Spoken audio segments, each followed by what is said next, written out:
How to change refresh rate on monitor. First, right-click anywhere on your desktop and click on Display Settings. Now scroll down and select Advanced Display Settings. Here you will see your monitor information and the refresh rate option. Click on the drop-down menu and choose your preferred refresh rate, such as 60 Hz, 75 Hz, 120 Hz, or 144 Hz if available. After selecting the refresh rate, click Apply, then click Keep Changes.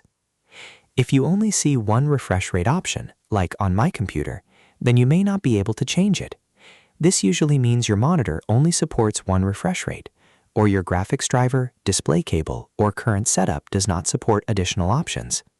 So if it is fixed at one value, that is normal for some systems. That's it. Now you know how to check and change monitor refresh rate on Windows 10.